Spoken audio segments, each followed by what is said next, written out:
Најавите за целосно бесплатен превоз на пензионери повторно се актуелни во медиумите и повторно многумина останаа со кратки нозе. На 27 декември Експрес МК објави наслов: од јануари пензионерите бесплатно во автобусите на ЈСП, со линк до напис во слободен печат. Повторно бесплатно за пензионерите во автобусите на ЈСП во вторник, петок и викенди. Но насловот на Експрес не прецизира денови за бесплатен превоз, што може да ги доведе во заблуда граѓаните што го прочитале само насловот. Во претходна епизода веќе укажавме дека пензионерите во Скопје немаа никогаш секојдневен бесплатен јавен превоз и дека Арсовска остана со кратки нозе кога тврдеше дека ќе го врати она кое што го имаа претходно, залагајќи се да имаат бесплатен јавен превоз секој ден.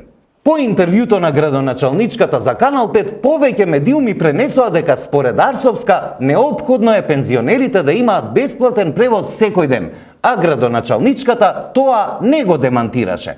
За пензионерите секако е неопходно да имаат бесплатен превоз секој ден. Во првите 3 месеци ќе се буџетира бесплатен превоз за пензионерите. А еве што всушност кажа Арсовска во гостувањето на Канал 5. Како категорија, како пензионерите, например? За пензионерите во секој случај неопходно е да се врати она кое што го има претходно, затоа што тоа не е нивна привилегија, тоа е нешто кое што навистина е во нивен интерес, мислам дека заслужиле и како категорија на граѓани дека заслужуваат да имаат бесплатен јавен превоз.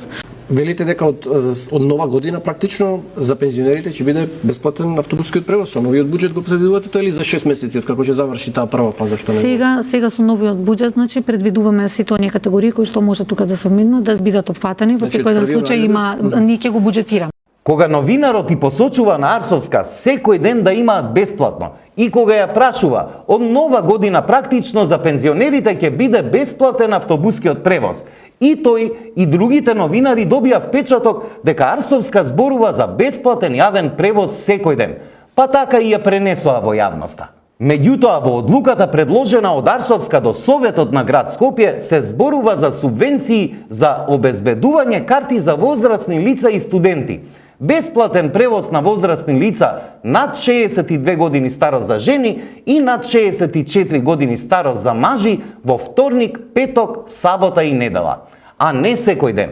Такво ветување во кампањата за локалните избори во 2021 имаше екс-градоначалникот Шилегов, а Арсовска пак ветуваше целосно бесплатен јавен автобуски превоз за сите скопјани. Накусо, со кратки нозе останаа многумина.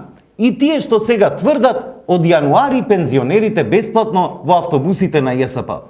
И Арсовска, и новинарите кои тврдеа дека ќе се буџетира бесплатен превоз за пензионерите секој ден од нова година.